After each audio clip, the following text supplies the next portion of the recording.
আমার বাবা, আমার দাদা, আমার আত্মীয় স্বজন, আমার কত মানুষ চোখের সামনে দেখলাম কবরের জগতে চলে গেছে, ওরা তো আর ফিরে এলো না, ঠিক না বেঠিক? মানুষ কই যাহাই রে দুনিয়া ছাড়িয়া, মসজিদের পালকি আইনা দুলা দে সাজায়া তারে জনমের লাগিয়া, মসজিদের পালকি আইনা দুলা দে সাজায়া তারে জনমের লাগিয়া, ঠিক কিনা? এই বাড়ির লাইগা করলা তুমি কত মারামারি, মামলা মোকদ্দমা করে খোয়াইলা রে করি, আজকে তুমি যাবে চলে, আজকে তুমি যাবে চলে সব কিছু ছাড়িয়া, মসজিদের পালকি আইনা দুলা দে সাজায়া তারে জনমের লাগিয়া, মসজিদের পালকি আইনা দুলা দে সাজায়া তারে জনমের লাগিয়া। মানুষ কই যাহাই রে দুনিয়া ছাড়িয়া, মসজিদের পালকি আইনা দুলা দে সাজায়া তারে জনমের লাগিয়া। ছেলে মেয়ে নববধূর প্রেমেতে মজিয়া, নামাজ রোজা সব হারাইলা দুনিয়ায় আসিয়া, ঠিক না বেঠি? ছেলে মেয়ে নববধূর প্রেমেতে মজিয়া, নামাজ রোজা সব খুয়াইলা দুনিয়ায় আসিয়া, আজকে তারা দিবে গোসল, আজকে তারা দিবে গোসল মশারি টানায়া, মসজিদের পালকি আইনা দুলা দে সাজায়া তারে জনমের লাগিয়া, মসজিদের পালকি আইনা দুলা দে সাজায়া তারে জনমের লাগিয়া। মানুষ কই যাহাই রে দুনিয়া ছাড়িয়া, মসজিদের পালকি আইনা দুলা দে সাজায়া তারে জনমের লাগিয়া। বলেন আল্লাহু আকবার। এ মুসলমান, আমার আল্লাহ তাআলা বলেন ওমা তুকদ্দিমু, এখানে আছো ওখানে পাঠাও, কারণ ওখানে তোমাকে ভালো থাকতে হবে। আজকে যারা কোটি কোটি টাকা পাচার করলো বিদেশে নিজেকে একটু ভালো থাকার জন্য, ভালো রাখার জন্য, আমার আল্লাহ তাআলা কোরআনে পাকের এই আয়াতের মধ্যে বলেন আনতাজিদুহু ইনদাল্লাহ, যা তুমি সময় মতো আল্লাহর কাছ থেকে পাবে। শুধু পাঠাইলাম পাইলাম না এই নেক দিয়ে কিচ্ছু হবে না, আমাকেই অর্জন করতে হবে, আর সেই টার্গেট অনুযায়ী আমাকেই কাজ করতে হবে। জোরে কোন ঠিক না বেঠিক? জীবনের লক্ষ্য কি সেই সম্পর্কে আল্লাহ তাআলার কোরআনে পাক থেকে সূরা আল বাকারা এর 110 নম্বর আয়াতে কারিমা আপনাদের সামনে তিলাওয়াত করেছি। জীবনের লক্ষ্য অর্জন করার জন্য এক একজন মুমিনকে আল্লাহ রাব্বুল আলামিন দুই ধরনের কোয়ালিটি দান করেছেন। একটা হলো আল্লাহ কর্তৃক বাধ্যতামূলক আইন কানুন, যা মানুষ মানতেই হবে, না হলে কবরে থাকার অথরিটিস তার নাই, হাসরের ময়দানে উপস্থিত হওয়ার অথরিটিস তার নাই, জান্নাতে পৌঁছাবার তার অধিকার নাই, যদি আল্লাহ তাআলার কর্তৃক নির্দিষ্ট নির্ধারিত ফরজিয়াতগুলো, ফরজ বিধানগুলো যদি না মানে। পক্ষান্তরে মানুষের ইচ্ছাধীন কিছু বিষয় আল্লাহ তাআলা নির্ধারণ করেছেন। এই ইচ্ছাধীন বিষয় যদি মানুষ পালন করে, তাহলে কবরে যখন থাকবে তার কবরটা কেমন ডেকোরেশন হবে, কবরের জগতে বাতি কয়টা হবে, কবরের জগতে বেসিন কয়টা থাকবে, কবরের জগতে খাটগুলো কি মানের হবে, কবরের জগতের বিছানাটা কেমন হবে, হাসরের মাঠে আমি কি সম্মানিত হয়ে উঠবো নাকি অসম্মান হয়ে উঠবো, ফুলসিরাত মিজানের পাড়ে আমাকে কেমন দেখা যাবে, জান্নাতে আমি কেমন থাকব, সেই ডেকোরেশন আর সাজিয়ে তোলার দায়িত্ব আল্লাহ রাব্বুল আলামিন ফরজিয়াতের বাইরে আমার আপনার ইচ্ছা করে দিয়েছেন। জোরে বলেন সুবহানাল্লাহ। কোরআনে পাকের এই সংক্রান্ত আয়াত আমি আপনাদের সামনে তিলাওয়াত করেছি। এক কথায় আমার এম ইন লাইফ, আমার জীবনের লক্ষ্য কি, এটা আজকে আমাকে নির্ধারণ করতে হবে। আমি কবরে কেমন থাকতে চাই এটা আমাকে নির্ধারণ করতে হবে। হাসরের মাঠে আমি কেমন থাকতে চাই আমাকে নির্ধারণ করতে হবে। জান্নাতে আমি কেমন থাকতে চাই আমাকে নির্ধারণ করতে হবে। এজন্যই আল্লাহ রাব্বুল আলামিন কিছু বিধান দিয়েছেন, ফরজ, অবশ্য কর্তব্য। এটা হলো জান্নাতে থাকার অথরিটিস, রাইট। এটা হলো জান্নাতে থাকার অধিকার, এটা হলো কবরে থাকার অধিকার, এটা হলো হাসরের ময়দানে পৌঁছার অধিকার। এগুলো হলো ফরজ। আর হাসরের ময়দানকে আমি সাজাবো নফল দিয়ে, কবরটাকে সাজাবো নফল দিয়ে, জান্নাতটাকে সাজাবো নফল দিয়ে, ডেকোরেশন করব আমি নফল দিয়ে। যা আমার ইচ্ছা আল্লাহ রাব্বুল আলামিন আমাকে স্বাধীন করে দিয়েছেন। এই ব্যাপারে আল্লাহ রাব্বুল আলামিন কোরআনে পাকের এই আয়াত নাজিল করেছেন। জোরে বলেন সুবহানাল্লাহ। আল্লাহ রাব্বুল আলামিন বলেন, ওয়া আকিমুস সালাতা ওয়া আতুজ যাকাতা, ওয়া আকিমুস সালাতা, নামাজ পড়ো, ওয়া আতুজ যাকাতা, আর যাকাত প্রদান করো। নামাজ পড়ো, যাকাত প্রদান করো, এগুলো হলো বাধ্যতামূলক আমল। এর বাইরে কেউ যদি যাকাত না দেয়, নামাজ না পড়ে, হজ না করে, রোজা না রাখে, ফরজিয়াতের 5টা বিষয় যদি পালন না করে, তাহলে সে কখনোই আল্লাহ তাআলার বান্দা হতে পারে না। জোরে কোন ঠিক কিনা? এরপরের অংশে আমার আল্লাহ বলেন, ওয়ামা তুকদ্দিমু লিআনফুসিকুম, ঐচ্ছিক, অপশনাল। আল্লাহ বলেন, ওয়ামা তুকদ্দিমু লিআনফুসিকুম, ওমা, ওই বস্তু, তুকদ্দিমু, যা তুমি আগে পাঠিয়ে দিয়েছো, ওই বস্তু যা তুমি আগে পাঠিয়ে দিয়েছো। এর মানে তুমি যেখানে যাবে ওখানে যাওয়ার আগেই তুমি সেখানের জন্য যা পাঠাইলা। মা তুকদ্দিমু লিআনফুসিকুম, নিজের জন্য যা পাঠাইছো, লিআনফুসিকুম মানে নিজের জন্য, আমার জন্য। আমি এখানে আছি, ওখানে আমি কি পাঠাইছি, সেটা হলো মা তুকদ্দিমু। নামাজ পড়ো, রোজা করো, হজ করো, যাকাত দাও, এটা তো করতে আমি বাধ্য, কারণ এটা আল্লাহ হুকুম করেছেন। না করলে জাহান্নামে যেতে হবে। আমি সেজন্য এটা করলাম। কিন্তু আমার জান্নাতের ডেকোরেশনটা আমি যেন আরও পরিস্ফুটিত করতে পারি, সুন্দর করতে পারি, আমার কবরটা যেন আমি আলোকিত করতে পারি, সুন্দর বিছানা খাট আমি যেন নিতে পারি, যেন আমার জন্য আসবাবপত্রগুলো নিত্য নতুন হয়, আমার জন্য ডেকোরেশনটা যেন ভালো হয়। সেজন্য আল্লাহ রাব্বুল আলামিন বলেন, ওয়া মা তুকদ্দিমু লিআনফুসিকুম, এবং তুমি এখানে থাকতে, কদ্দামা ইউকদ্দিমু তাকদ্দিমু, যা তুমি আগে পাঠিয়েছো, আগে পাঠিয়েছো। এখন আসি এখানে, কিন্তু আমি আগেই পাঠিয়ে দিয়েছি। সেটা কি? একজন মানুষকে আমি মহাব্বত করে সালাম দিলাম, আসসালামু আলাইকুম ওয়া রাহমাতুল্লাহ। আল্লাহ বলেন, এই আমলটাই হলো তুকদ্দিমু, তুমি এখানে আছো, তোমার জন্য আমল কবরে গিয়ে অপেক্ষা করতেছে। সুবহানাল্লাহ। কারণ আমি ইচ্ছা করলে সালামটা নাও দিতে পারতাম, আমি তাকে সালাম দিয়েছি, এটাই তুকদ্দিমু। কারণ এটা তো ফরজগুলির বাইরে, সালাম দেওয়া তো আমার উপরে ফরজ ছিল না। একজন মানুষকে দেখেছি আমি, সুন্দর করে হাসি দিয়ে জিজ্ঞেস করলাম, ভাই তুমি কেমন আছো? লোকটার মন ভালো হয়ে গেল, দেখছো আমারে দেখে কি হাসি দিয়ে আমারে জিজ্ঞেস করলো কেমন আছো। আল্লাহ রাব্বুল আলামিন বলেন, এটাই তুকদ্দিমু, এটাই তুমি এখানে আছো, তোমার আমল চলে গেছে কবরে, তোমার আমল চলে গেছে হাসরে, মিজানে, ফুলসিরাতে, তোমার আমল চলে গেছে ওখানে। আল্লাহ রাব্বুল আলামিন বলেন, ওমা তুকদ্দিমু লিআনফুসিকুম, এটা তোমার জন্যই হবে, এটা তোমার উপকারে আসবে। তো আমার উপকারে যে আসবে, আমি মরে যাওয়ার সময় আমি তো আমার আমলকে বা আমার নেকিকে আমি তো আমার সাথে নিয়ে যেতে পারি না। কারণ আমি তো মরে যাওয়ার পর আমি অন্যের কাঁধের বোঝা হয়ে গেলাম। আমাকে 4 বেয়ারা পালকি নিয়ে কবরস্থানে চললো। আমাকে যেই কাফনটা পরানো হলো, এই কাফনের কোনো পকেট নাই, ইচ্ছা করলে টাকা পয়সা নিতে পারি না, ইচ্ছা করলে আমার সাথে আমি কিছুই নিতে পারি নাই। তো আমার আমল সেখানে আমি কিভাবে নিয়ে যাব? আল্লাহ রাব্বুল আলামিন বলেন, সেজন্যই ওমা তুকদ্দিমু, আছো এখানে, ওখানে পাঠিয়ে দাও।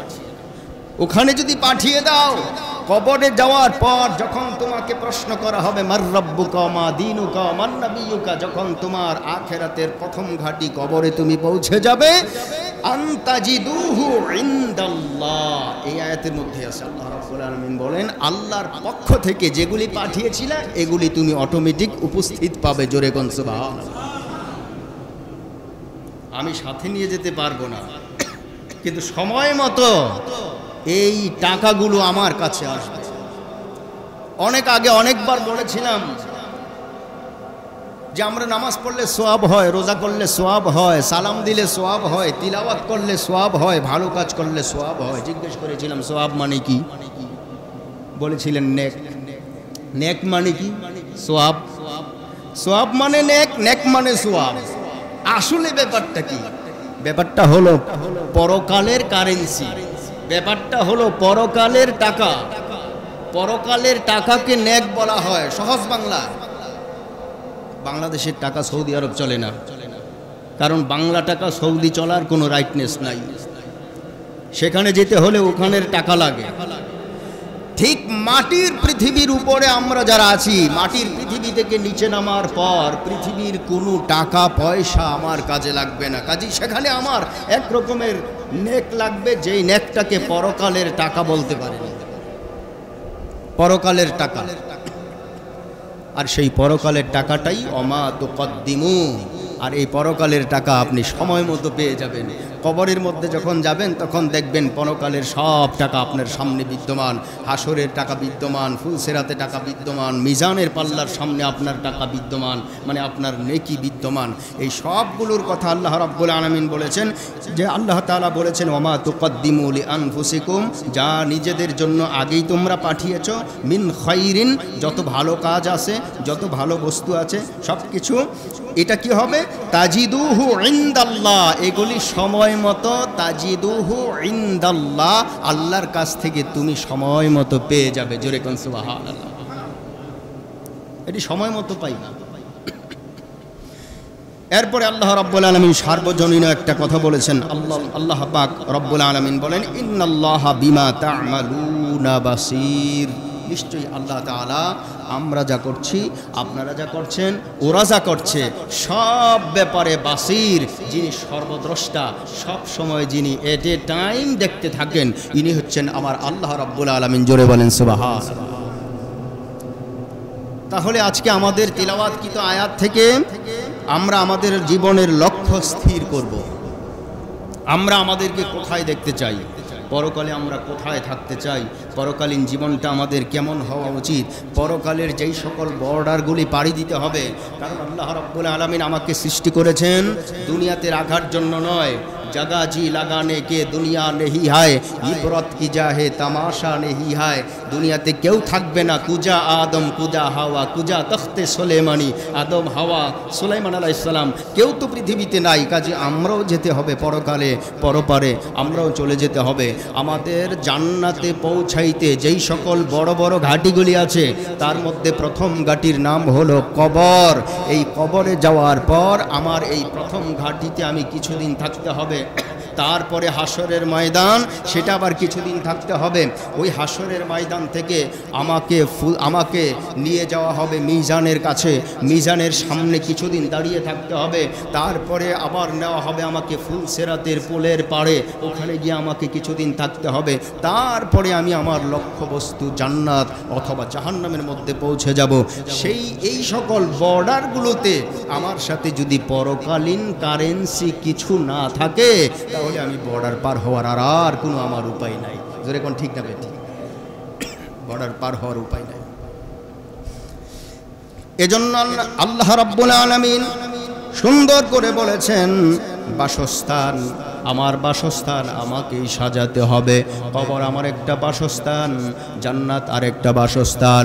কবরটা হলো প্রথম, জান্নাতটা হলো সর্বশেষ। জান্নাতে যাওয়ার পর মানুষ আর জান্নাত থেকে বের হবে না। কবর থেকে ওঠার পর হাসরের ময়দান, হাসরের ময়দানে ক্ষণিকের জন্য একটা বাসস্থান হবে, যদিও এটা অল্প সময়ের হয়। আমার আল্লাহ বলেন খামসিনা আলফা সানা মিম্মা তাউদ্দুন, সেই জায়গাটাও হবে 50,000 বছরের। সুবহানাল্লাহ বলেন। কয় হাজার বছর? 50,000 বছর। দুনিয়ার জীবনটা আর কয় বছর? 1000 বছরও তো না, 100 বছরই তো অনেকের হয় না। 50,000 বছর থাকতে হবে ওই হাসরের ময়দানে। তারপরে নিয়ে যাওয়া হবে তাকে মিজানের পাল্লার কাছে। মিজানের পাল্লার পরে তাকে আবার নিয়ে যাওয়া হবে ফুলসিরাতের ধারে। 30,000 বছরের রাস্তা শুধু ফুলসিরাতের কোলের দৌরত্বটা। এইভাবে করে তারপরে অনেক পরে জান্নাতে যাবে মানুষ, অনেক পরে জান্নাতে যাবে। আমার প্রাণের ভাইয়েরা, নিজের ঘর সাজানোর জন্য অর্থ আমাকে পাচার করতেই হবে, অর্থ পাচার করতেই হবে। নিজের ঘর সাজাবার জন্য আমাকে অর্থ পাচার করতে হবে, কারণ আমি যদি কবরের জগতে আমি আমার অর্থ ঠিক মতো পাচার করতে পারি। অর্থ মানে হলো টাকা, অর্থ মানে হলো কারেন্সি, অর্থ মানে হলো পরকালীন নেকি। অর্থ মানে টাকা, কি টাকা? পরকালের টাকা। কারণ আমি পরকালের যাত্রী, আমি পরকালের দিকে অর্থ পাচার করব। কারণ আমার জানা আছে আমি পরকালে গিয়ে নির্দিষ্ট একটা সময় এই ঘরে থাকব, তারপরে ওই ঘরে থাকব, তারপরে ওই ঘরে থাকব, তারপরে আমি আমার জায়গায় যাব। কাজেই যেখানে আমি যতদিন থাকতে চাই সেখানের জন্য ওই পরিমাণে কারেন্সি, ওই পরিমাণে টাকা, ওই পরিমাণে অর্থ আমাকে পাঠাতেই হবে, পাচার করতেই হবে। আমার প্রাণের ভাইয়েরা, আমি নিজের জন্য টাকা পাচার করব, কারণ আমার নিজেকে আমি সেখানে সুখী দেখতে চাই, আমি আমার নিজেকে ভালো দেখতে চাই। কবরের জগতে যদি ভালো দেখতে চাই, কবরের মধ্যে আমি মা তুকদ্দিমুর কিছু টাকা আমাকে সেখানে পাঠাইতে হবে, কিছু নেক সেখানে। নেক মানে টাকা, আমি যদি টাকা বলি বুঝবেন নেক। নেক আমারে সেখানে পাঠাইতেই হবে, কারণ এটা ছাড়া আমার কোনো উপায় নেই। দেখেন না, মানুষ জীবনের বাকি অংশটা কাটাবার জন্য কত দিকে কত কিছু করে, কত দিকে কত কিছু করে। এক একজন এক এক জায়গায় বাকি জীবন কাটাবে, সেই লক্ষ্যে বাংলাদেশের কোটি কোটি টাকা পাচার হয়েছে, ঠিক না ভাই? ঠিক। কেউ ইন্ডিয়ায় পাচার করেছে, কেউ আমেরিকা করেছে, কেউ থাইল্যান্ড, কেউ সিঙ্গাপুর, কেউ মালয়েশিয়ায় করেছে, কারণ নিজের বাকি জীবনটা সেখানে ভালো কাটাইতে চায়। কাজেই সেখানে যেমন কাটাইতে চায় এই পরিমাণে অর্থই তারা সাধ্যমতো পাঠাইছে, জোরে কোন ঠিক কিনা? তো ওরা যদি দুনিয়ার জীবনে থাকার জন্য অর্থ পাচার করতে পারে, আমি আপনি আখিরাতের জীবনের দীর্ঘ সময় থাকার জন্য কেন আমরা পরকালের অর্থ পাঠাতে পারি না? কেন আমরা কারেন্সি পাঠাতে পারি না? কেন আমরা আমাদের নেকি পাচার করতে পারি না? আল্লাহ রাব্বুল আলামিন বলেন, যেহেতু তোমাকে সেখানে থাকতে হবে, এই জন্য তুমি প্রথম গাটি কবরের মধ্যে তুমি তোমার কারেন্সি পাঠাও, তুমি তোমার নেকি পাঠাও, আমল পাঠাও, ঐচ্ছিক আমল দিয়া কবরের জগৎটাকে সুন্দর করে সাজাও। কারণ কবরের মধ্যে যাওয়া বাধ্যতামূলক, কবরের না গিয়ে কেউ থাকতে পারবে না, জোরে কোন ঠিক না বেঠি?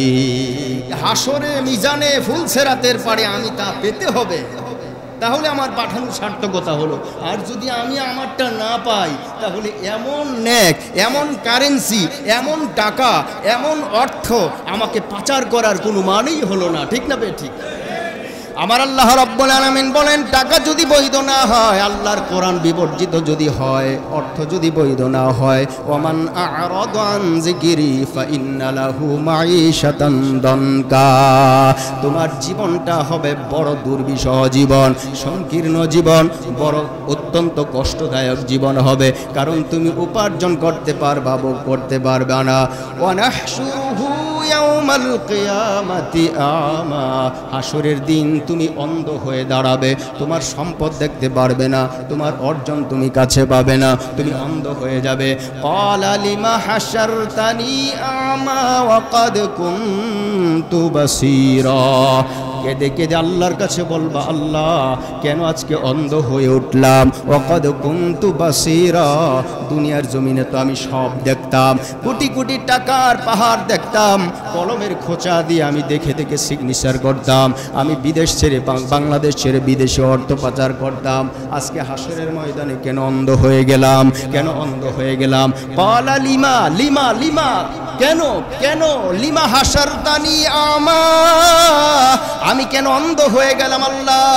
আল্লাহ রাব্বুল আলামিন বলেন কামা নাসিতা, যেইভাবে তুমি চক্ষু থাকার পরেও তুমি দেখতা না, তুমি আমার বিধানকে ভুলে গিয়েছিলা, তুমি আমাকে ভুলে গিয়েছিলা, আমি যে একজন আছি তুমি ভুলে গিয়েছিলা, কবরের চিন্তা তুমি ভুলে গিয়েছিলা, হাসরের ময়দানের চিন্তা ভুলে গিয়েছিলা, ফুলসিরাতের পাড়ে তোমাকে যেতে হবে সেটা ভুলে গিয়েছিলা, মিজানের পাল্লায় ওজন দেওয়া হবে সেটা ভুলে গিয়েছিলা, লক্ষ লক্ষ কোটি কোটি কারেন্সি তুমি নিজেকে একটু আরাম প্রিয় করার জন্য, নিজেকে আরামে রাখার জন্য বাংলাদেশের টাকাগুলো সুইস ব্যাংকে জমা করেছিলা, বিভিন্ন রাষ্ট্রে পাচার করেছিলা। ক্বালা লিমা হাসারতানি আমা, আল্লাহ আমি কেন অন্ধ হইলাম? আল্লাহ বলেন দুনিয়াতে থাকতে তুই যেমন অন্ধ ছিলি, চোখ থাকতেও তুই দেখলি না, এজন্য আমি আল্লাহ তাআলা তোকে আজকে হাসরের ময়দানে অন্ধ করে উঠাইলাম।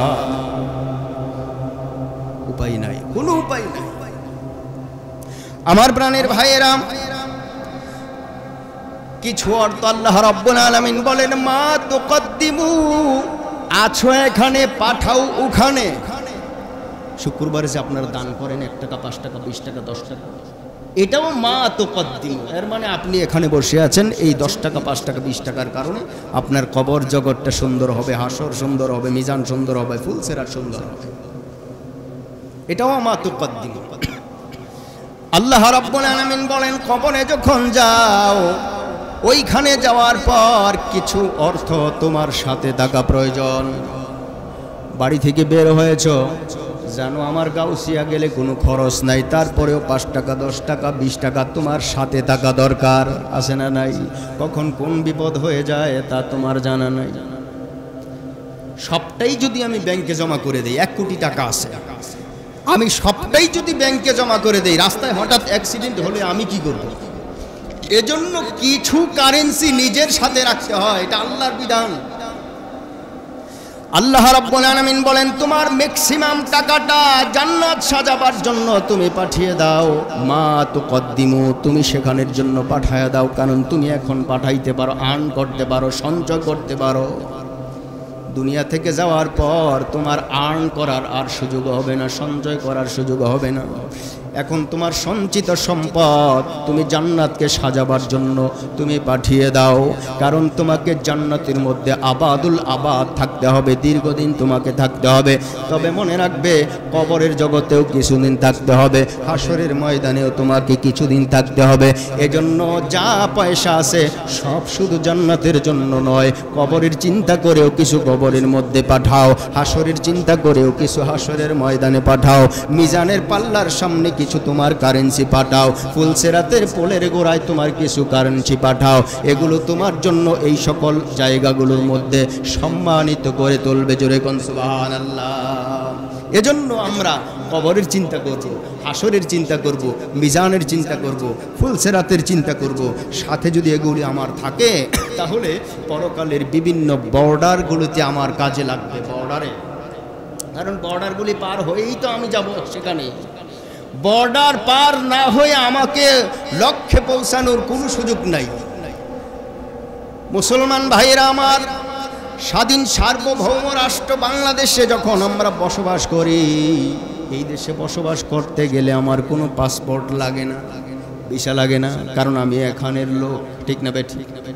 যদি আমাকে দেশ থেকে বের হতে হয় তাহলে একটা ছাড়পত্র লাগে, একটা ভিসা লাগে, আর সেই ভিসাতে পাসপোর্টের মধ্যে ভিসাটা লাগাইতে হয়। কাজেই পাসপোর্টটা আমার সাথে থাকা জরুরি। যদি আমি বাইরে বের হইতে চাই, যদি আমার কাছে এগুলো না থাকে তাহলে আমি কিন্তু বর্ডার পার হইতে পারবো না। এগুলো হলো আমার জন্য নেকি, এগুলো হলো আমার জন্য কারেন্সি, এগুলো হলো আমার জন্য অর্থ। কারেন্সি থাকলেই হবে না। আল্লাহ বলেন ইনদাল্লাহ আনতাজিদুহু ইনদাল্লাহ, আল্লাহর কাছ থেকে সময় মতো তোমার উপকারেও আসতে হবে, ঠিক না? টাকা আছে, আমার কোনো উপকার হলো না, তো এই টাকার কোনো দাম নাই। নেকি আছে, এই নেকি আমার সময় মতো কাজে লাগলো না, তো এই নেকির কোনো দাম নাই। আমার প্রাণের ভাইয়েরা, শুধুমাত্র নেক অর্জন করলেই হবে না, নেকটা সহি পদ্ধতিতে হতে হয়। শুধুমাত্র আমার ইনকাম থাকলেই হবে না, ইনকামটা সহি শুদ্ধ মতো হতে হয়, ঠিক না বেটি? ইনকাম আছে আমার কোটি টাকা, কিন্তু টাকা আমার না, অন্যের পকেটে টাকা চুরি করে আমার পকেটে রাখছি। কাজ হবে কোনোদিন? কাজ হবে? আমার প্রাণের ভাইয়েরা, এজন্য কারেন্সি আমি যখন নিজের সাথেও কিছু রাখবো, এই কারেন্সিটা, এই টাকাটা, এই নেকিটা আমার জন্য বৈধ হতে হবে, সহি পথে হতে হবে, শুদ্ধ পথে হইতে হবে, না হলে কিন্তু এই টাকা দিয়েও কোনো কাজ হবে না। বাংলাদেশের দক্ষিণ বর্ডার পার হওয়ার জন্যে বাংলাদেশের সবচাইতে গ্রেটেস্ট মডেলের ক্রিমিনাল যে ছিল, সবচাইতে বড় রকমের ধনী ছিল, সবচাইতে বড় রকমের চরিত্রহীন সালমান এফ রহমান বাংলাদেশের দক্ষিণ বর্ডার পার হওয়ার জন্য নদীপথে রওনা দিছিল, ঠিক না? ট্রলারওয়ালাকে কন্ট্যাক্ট করেছে 10 লক্ষ টাকা, কোনো মতে আমার নদী বর্ডারটা পার করে দিবি। শেষ পর্যন্ত তারা ধরা খাইল।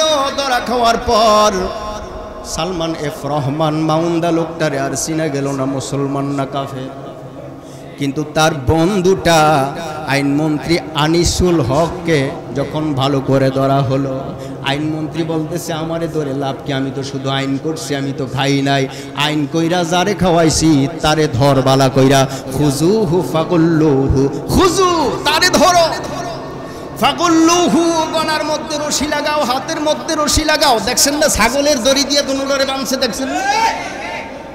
আল্লাহর কোরআনে আছে খুজুহু ফাকুল্লুহু সুম্মাল জাহিমা সাল্লু, সূরা সাফফা, সূরা হাক্কা, সূরা হাক্কার মধ্যে আল্লাহ তাআলা বলেছেন খুজুহু, ধর এগুলিরে ধর, ফাকুল্লুহু গলাত রশি লাগা, সুম্মাল জাহিমা সাল্লু তারপরে জেলে নিয়ে ভর। মিলছে নাকি মিলে নাই? মাউন্দা লোকটারে দেখাই দিল এটাই আনিস, এটাই হলো এফ রহমান। বাপরে বাপ, হেরে তো দেখতাম আগে একমাত্র দরবেশ, ওরে তো দেখতাম একমাত্র দরবেশ। আইনমন্ত্রী কয় আরে বেটা এটা দরবেশ না, ধরে ধরে বেশ, মাঝে মাঝে বেশ ধরছে এইটাই, আসলে তো খবর লয়ে দেখ এটাই সে, এটাই সেই লোক। যখন পাশার মধ্যে লাগাইছে কয় ও আমিই তো। বেটা না ফরমান দাড়িগুলি কাটলি কেন? শেষ বয়সে এই পাপটা তো সবচেয়ে বড় পাপ হইছে। জেল হইলে হইতো, ফাঁসি হইলে হইতো, তুই কি দাড়ি ফালাই দিবি? আমার প্রাণের ভাইয়েরা, মানুষের বুঝতে বাকি নাই পরকালের জন্য কে কাজ করে আর মানুষকে ধোঁকা দেওয়ার জন্য কে কাজ করে। জোরে কোন ঠিক না বেঠিক? 10 লক্ষ টাকা কন্ট্যাক্ট করার পরেও কারেন্সি দিবে, 10 লক্ষ টাকা তার জীবনের উপার্জিত নেক থেকে দিবে, তারপরেও নদীর মধ্যে ধরা খাইল। কারণ এই নেকটা আনতাজিদুহু ইনদাল্লাহ হয় নাই, আল্লাহর পক্ষ থেকে এই নেক তার কোনো কাজেই লাগে নাই, ঠিক না? নেক মানে পরকালের টাকা। নেক মানে কি? পরকালের টাকা।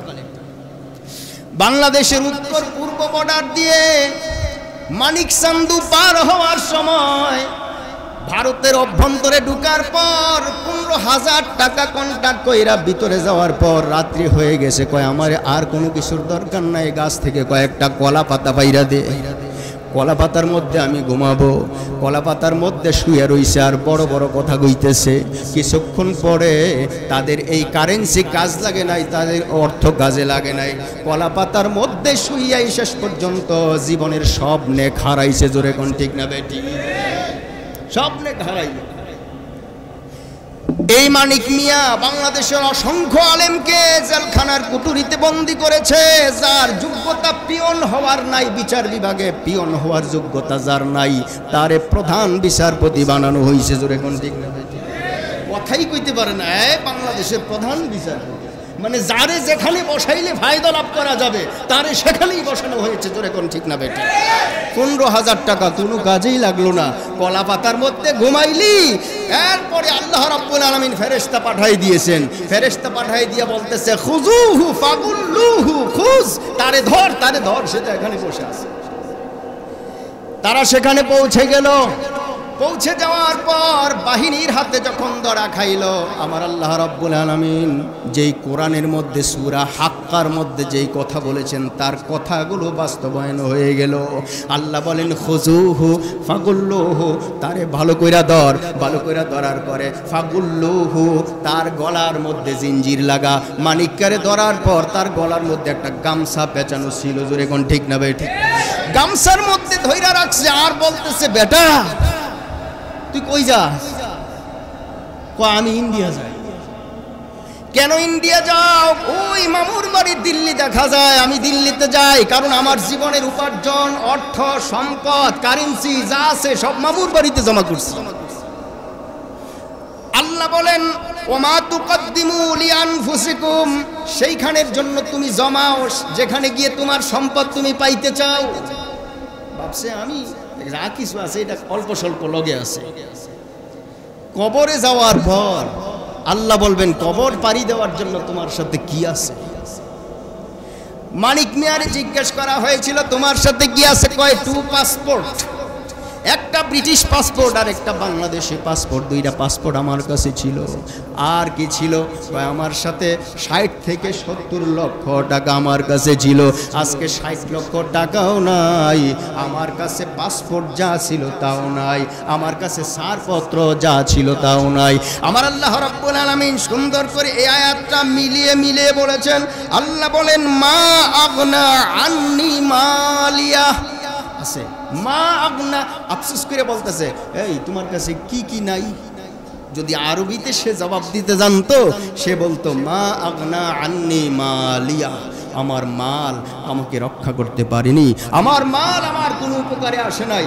মা আগনি আন্নি মালিয়া, আমার মাল আমাকে উপকার করতে পারে নাই। হালাকা আন্নি সুলতানিয়া, হালাকা নষ্ট হয়ে গেছে, আন্নি আমার কাছ থেকে, সুলতানিয়া পাওয়ার ক্ষমতা। ঠিক না বে ঠিক? কোরআনের আয়াত একটা একটা করে মিলে যাবে, একটা একটা করে মিলবে। একটা শব্দ এমন নাই যা আপনি মিল পাবেন না, কারণ আমি আগেই বলেছি কোরআনটা হলো সার্বজনীন, সর্বকালের সর্বশ্রেষ্ঠ মহামানবের উপরে নাজিল হয়েছিল আল কোরআন। এই কোরআনে রয়েছে উত্তরাধিকার আইন, ফৌজদারি দণ্ডবিধি, স্বরাষ্ট্রনীতি, পররাষ্ট্রনীতি, যুদ্ধনীতি, ক্ষতত্ব, ভূতত্ব, নিগুড়তত্ত্ব সহ মানব জীবনের প্রয়োজন, সম্পদ আহরণ এবং সঞ্চয় বিতরণ, স্বাধীন সার্বভৌম রাষ্ট্রের সীমা পরিসীমা নির্ধারণ করে একজন মানুষকে তার ইজ্জত সম্মান নিয়ে বাঁচার জন্য, পরকালীর উপযুক্ত হওয়ার জন্য যত সলিউশন আছে সব দেওয়া আছে আল কোরআনুল কারিমে। জোরে বলেন আল্লাহু আকবার। আল্লাহ রাব্বুল আলামিন বলেন মা আগনি আন্নি মালিয়া, আমার 70,000 টাকা আমার কোনো কাজে এখন লাগলো না, আমার পাসপোর্ট আমার কোনো কাজে লাগলো না। লোকেরা জিজ্ঞেস করলো পালাইছিলে কেন? যারা ধরছে ওরা জিজ্ঞেস করছে পালাইতেছো কেন? হালাকা আন্নি সুলতানিয়া, হালাকা আন্নি সুলতানিয়া, যেই পাওয়ার ছিল আমার সেই পাওয়ার আজকে নাই। হালাকা নষ্ট হয়ে গেছে, আন্নি আমার থেকে, সুলতানিয়া পাওয়ার ক্ষমতা, আমার অধিপত্য, আমার পাওয়ার, আমার রাষ্ট্র ক্ষমতা আমার কাছ থেকে নষ্ট হয়ে গেছে, এজন্য পালাইতেছিলাম। মানিক মিয়া তো এগুলি কইছে, ঠিক না বেটি? মানিক মিয়া বলছিল আমি আমার ক্ষমতা হারিয়েছি এজন্য পালিয়ে যাচ্ছি, প্রশাসনের ভয়ে, জনতার ভয়ে পালিয়েছি। আল্লাহ বলেন খুজুহু, হু মানে তাকে, খুজু, যারা তোমরা ধরতে গিয়েছো ধরো ভালো করে। তারে, তারে মানে মানিকারে, তারে মানে সালমান এফ রহমানের, তারে মানে আইনমন্ত্রী আনিচ্ছারে, তারে মানে যেই লোকটা 120 বছর বয়স্ক, 120 বছর বয়স্ক আল্লামা আহমদ শফি রহমতুল্লাহ আলাইকে যিনি বলেছিল তেতুল হুজুর, ওই লোকটারে খুজুহু, তারে ধরো। আল্লাহর পক্ষ থেকে বিচার হয়ে যায়। জোরে বলেন ঠিক না বেটি? খুজুহু ফাগুল্লুহু, তারে ভালো করে ধরো, তার গলার মধ্যে বেরি লাগাও। মানিককার বেরি লাগানো হয়েছে। সুম্মাল, আল্লাহ বলেন সুম্মাল জাহিম সল্লু, এরপরে তাকে জাহান্নামের প্রথম খণ্ড, প্রথম অংশ, জাহান্নামের প্রথম অংশের নাম হলো জেলখানা। এই জেলখানার মধ্যে তার ঢালো, তারে ফালাও। জেলখানার মধ্যে তারে ফালানো হয়েছে। ফালানোর পর কোরআনের আয়াত সব সুস্পষ্ট মিলে গেছে। যখন তারে জেলখানায় ফালানো হয়েছে, টাইম মতো আদালতে উঠানো হবে তারে। আদালতে উঠাবার আগে আদালত প্রাঙ্গণে 2 শ্রেণীর লোক থাকে, কিছু বন্দি শ্রেণীর লোক থাকে আর কিছু শত্রু শ্রেণীর লোক থাকে। আল্লামা মামুনুল হক সাহেব যাকে জেলখানার মধ্যে নেওয়ার পর আদালত প্রাঙ্গণে হাজার হাজার আলেম ওলামারা ভিড় করেছিল শুধু তার এক নজর দেখার জন্য। জোরে বলেন ঠিক না বেঠিক? তাকে দেখে চোখের পানি ফেলেছিল। আর মানিক্কাদেরকে যখন আদালতে নেওয়া হয় তখন ডিম চূড়া হয়, পারলে তাকে উস্কা দেওয়া হয়, লাথি দেওয়া হয়, কারণ তাদের জিন্দিগিগুলো জবর মানের। ঠিক না বেঠিক? মানিককে বেচারার পিছন দিক থেকে মানুষের এমন চাপ দিয়েছে, অন্ডকোষ গলে গেছে, ঠিক কিনা? মানুষের চাপেই যদি গইলা যায় তো কবরের চাপটা কে সহ্য করবে? এত নেক তোমাদের। আর তাদেরকে নিয়েই বলা হয়েছিল উমুক ভাইয়ের চরিত্র ফুলের চেয়ে পবিত্র, ঠিক না ভাই? ঠিক। তাদেরকে নিয়েই নাচানাচি করা হয়েছিল, তাদেরকে নিয়ে এইভাবে নাচানাচি করা হয়েছিল।